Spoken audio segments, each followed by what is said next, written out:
Alright, so we're back out here working on the Brute to Forge chef knife. Got it hand sanded, pretty well cleaned up. It's got some smudges on it and stuff because my shop is filthy, but that part is pretty much done. So now we're going to work on the handle, and I've got some, it says redwood burl. Pretty nice piece of wood, and some black G10 pins. I think it might be micarta, not really sure. This stuff I got from Blade Show. This stuff I've had on hand for a pretty good while, so I think that'll be a good look with the rough forge scale and dark handle, dark pins. I think it'll look really good with a nice polished up edge. We're gonna get into it now. I'm going to trace out my outlines on the handle, get my holes drilled, do a rough shape up of the handle, do a couple dry fit ups here and there and stuff, make sure everything is gonna look nice, and get it ready to glue on. First, what I like to do is make sure it's even gonna fit. I got my hopes up for this piece of wood, and it's going to be really close as far as width is what we got here. So, but it will work. Just play around with it a little bit and figure out what works and where I want it. Get a rough outline with a Sharpie. Get my first hole drilled, and not to it but to do it, I guess.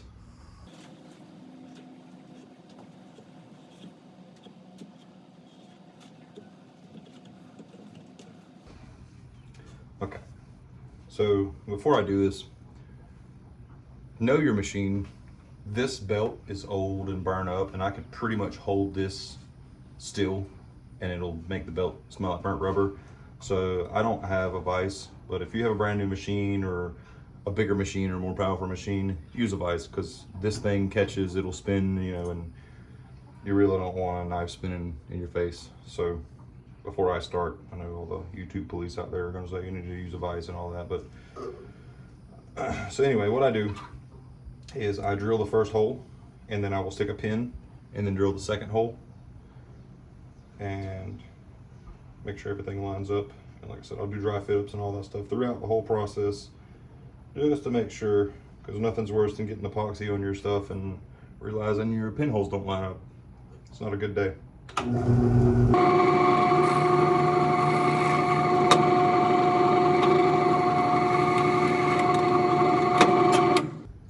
Got the first hole drilled, so I will get some pins cut and get it ready.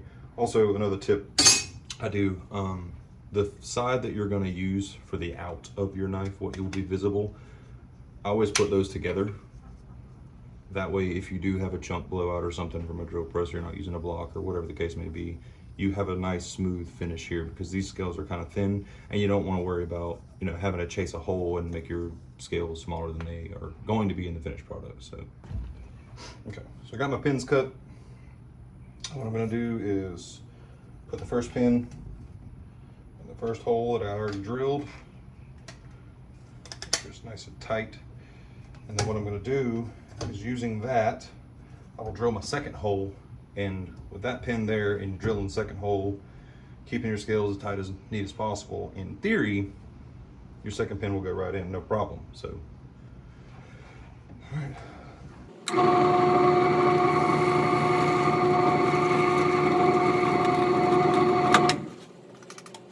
I forgot to record again, but I chamfer, you can't see, I chamfer the ends of my pins, because even if your fit up is as close as you could possibly get it, once everything's together and tight, that little lip could stop you from having a smooth fit up. So just chamfer them just a little bit, just to knock the corner off, and they usually pop in if your holes are drilled right. So everything looks good there. So what I'm gonna do now is pull the tape off, do a dry fit up,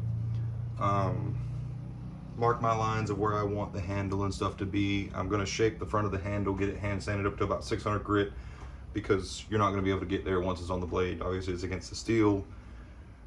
It can be done if you forget, but it is a terrible experience. It takes forever, and especially with this forge scale finish, it's probably going to mess the forge scale finish up. So we're going to pretty much get the front of the scale finished, shape it to the tang, do a bunch of dry fit ups, figure out how we're going to do our, you know, bevels, and or how we're going to do our facets and things like that on the handle, get it as close to possible as we want to finish it, and then we will do glue up. What I'm going to do now is take a Sharpie and just kind of make me some little marks on either side down here by the heel area to kind of give me, you know, a rough of what the handle is going to look like, and I can tweak it from here and there. But this handle material is very small, so I don't really have a lot of options. So I'm going to do a real simple soft curve, you know, kind of flowing with the line of the heel, make it, you know, where all the lines go together and stuff like that. And then I have a fresh, never used, never touched steel. I believe it's a 60 grit, because you don't want to burn your wood. So any belt that's ever touched steel, it's not good for wood. I don't care if it's just a brief once over, it knocks that outside edge of the rough scale off of it and it'll burn your wood. It's not good for wood anymore. So take the Sharpie, thinking about here and there. And we will take it off, get it out of the way, and I'll just do a soft curve, take it over to the grinder.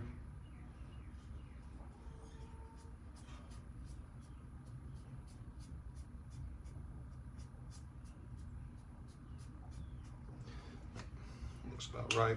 Best thing about doing all this stuff is there are no rules. It can be whatever you want.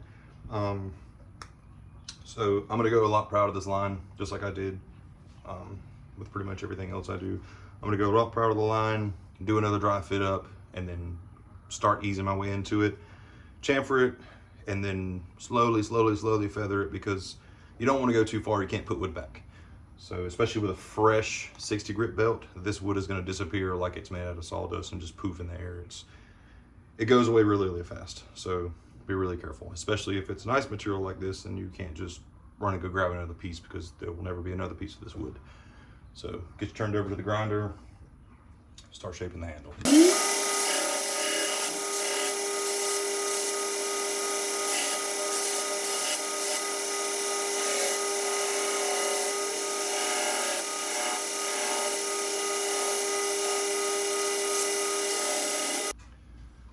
Got her fit up good. I think we're gonna be good with that. All right, so what I'm gonna do next is right around the top here, I'm just gonna knock the edge off of it and then take the very face of what's gonna be against the blade up to about 600 grit with hand sanding, and we'll be ready for glue up. Knock the corners off, nothing really crazy, just barely knock the corner off. What I'm gonna do is fit the pins back to it. And I always do my hand sanding at the front of the scales, especially with the pins stuck through. That way, you know, when you get it on the knife, you want your front of your handles and stuff to meet up nice. You want your fit and finish to be as perfect as it can be, because that's what really makes your piece knife, you know, nice. All right, my grit progression for this, I had someone ask. I'm gonna, since I shaped it on like 60 grit, I'm gonna start at 100 grit, and I'm gonna do the majority of my finish up shaping with 100 grit. And then I'm gonna go 220, maybe 400, maybe 600 after that. I'll definitely go to 600, but maybe 400, depending, because this is just wood. You can get away with skipping grits with wood. It just takes a little bit longer, but there's really no sense in going, you know, 80, 100, 220, 320, 400, you know, 600. You don't really have to do that with wood. So you just clean it up, get all your scratches out from the belt finish, get all your lines straight and tight,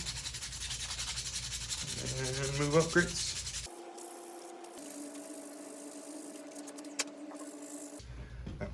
Once they get it, really all you're doing is just this piece here. All this stuff over here is going to get hit by the grinder and messed up anyway. Just this piece here and as far up as you really want to go, because this is what you're not going to be able to get to after it's on the blade. So don't really take a whole lot of time, but this little step here makes a big difference. I mean, you can go as far as even buffing it if you want to, but that's not really necessary.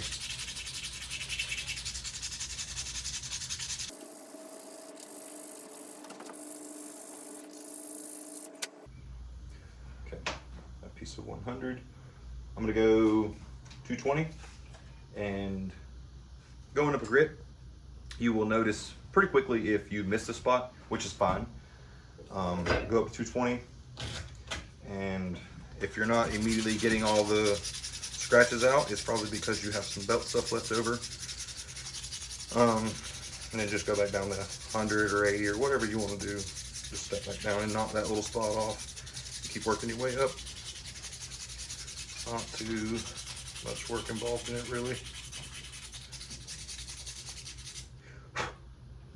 See, like I said, this is some pretty soft wood, so I mean it's not very difficult to get the scratches out.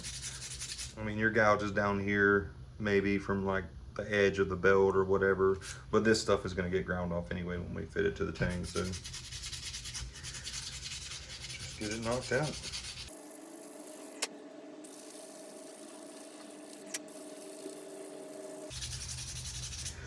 And like I said, under hand sanding the knife, once you get through the belt finish, you really can go up grits pretty quick. I mean, I'm already pretty smooth there. I'm going to go up, that was 220. I'm going to put a piece of 600 on it. And it shouldn't take very much more to get it where I want it, because I'm probably going to buff this after it's on the knife. Because those micarta pins, believe it or not, being the cross grain of cutting them, when you buff them, they actually come out with a pretty cool little pattern. It kind of looks like carbon fiber, kind of, if it was made out of denim jeans. It's pretty interesting. You're not going to get like a mirror polish like you would out of brass, but like I said, that's those little things that everyone does different. You know, I may do this and someone will see it and, you know, want to try something, or, you know, whatever. That's the whole point of the YouTube project, was, you know, throw some stuff out there and see what people think. See, not bad. Got it pretty close. Got all the rough scratches out of it. Got some little bit of rough here I'll probably knock off. With a 220, 600, probably not gonna get that, but yeah, not bad. All right, so that's it. We're ready for glue up. Okay, before we do glue up, I always, before you do glue up, I do a test fit. You may not like what you just did, and you're not gonna know it until it's too late. So test fit it, test fit it, test fit it. You know, it's not gonna hurt putting it together and taking it apart. It takes 10 seconds. Versus getting the epoxy on it and realizing, oh, this doesn't line up, or oh, I forgot this scratch, or nah, I don't really like that, I want to change the curve. So that's what we got. This light sucks. I'm working on that. So I think that's gonna look pretty dang snazzy. So get it ready for glue up. We'll take some acetone, wipe the handle off. I'm gonna scuff the inside of these scales with probably the 80 grit one more time, just so there's grip. I do have some notches and stuff like that inside of the tang. I have this little divot here and 2 pieces back here. I feel that helps, especially on these points and things. Sometimes the wood wants to separate. When you have that little bit more of a mechanical hold, it helps. So yeah, get this thing wiped down, get some epoxy mixed up, get it glued up, clamped up, and wait. All right, got the epoxy mixed up. So we're going to take my little high-speed stick I made up real quick, because I'm out of, I usually use those little solo cup shot glasses. They work great. They're cheap. You can get popsicle sticks for pretty much next to nothing. I mean, it's really the way to go. Instead of having to search for an old piece of sandpaper or something like that every time you want to glue up a handle. So get it all good and coated up. You don't have to do it super, super thick. I mean, you want it to be coated, but to minimize squeeze out and unnecessary epoxy, I just cover everything in it. I'll scrape over it, make sure everything's covered. And I have these divots, like I said, so it'll fill in some there.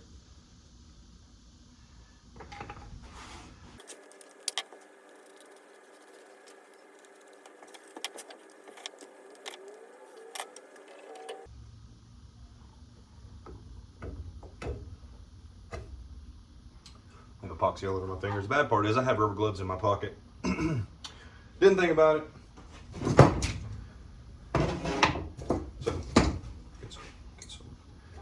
clamps on this thing. Now I don't squeeze my clamps super hard. I squeeze them down just hard enough to where it starts to do a squeeze out. Because if you squeeze them down too hard, you're gonna push all the epoxy out and your handle's gonna fall off. So just hard enough to get some squeeze out. And then should do it. I mean, you want to put pressure, but you don't want to put so much pressure, like I said, that you're pushing all the epoxy out of it, because that kind of defeats the purpose, because clamps are going to come off. So it doesn't make a difference on how tight you do the clamps. Clamps are going to come off. You want your epoxy in there, especially if you're not doing Corby bolts or something like that, you know, where your epoxy is going to be what holds your knife together. So you kind of want it to stay in there. Makes sense to me, I guess.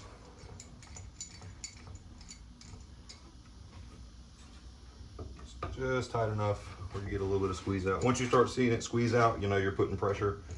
You really don't need to go tighter than that. It's not necessary. The epoxy is going to do its job if you mix it right and you're using good epoxy. I use the JB Weld. A lot of people say it's bad, or you know, they use this and they use that. It doesn't really matter to me. I've used pretty much everything there is under the sun. JB Weld is what they sell at Ace Hardware down the street, so that's what I buy. I'm not gonna waste time on Amazon ordering some crazy epoxy because some guy said it was the best, and you know, all that. You don't have to do all that. Like I said, it's not that difficult. It's pretty simple. Right.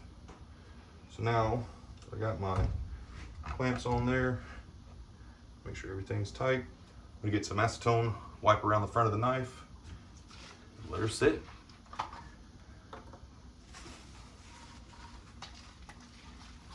You don't want to do too much acetone because you don't want it to seep. You know, I've done some before where I've went a little overboard with the acetone, and I think because of the amount of acetone I used, it may have got, you know, in between the front of the handle and the knife, and I've had gapping before. You don't want to do that, because then you scramble trying to figure out how to fix it, and there's really no good way to fix it. All right, so that's done. We'll let it sit. I'm gonna call her there for this one. Like I said, I'm new to the whole YouTube thing. This channel is really new. So if you guys want to subscribe and look at future projects and stuff, that would be awesome. Channel needs to grow a lot too. So like I said, I've only got a few videos up now, but I'm working on stuff. I'm out here every day doing knives and things like that. So if you want to follow along for future videos, shoot me a subscribe, shoot me a comment, like the video, don't like the video, tell me it sucks, tell me I did something wrong. Either way, it's a learning process. I'm going to learn, and hopefully everything I learn I can share with everybody else. So appreciate y'all. Have a good one.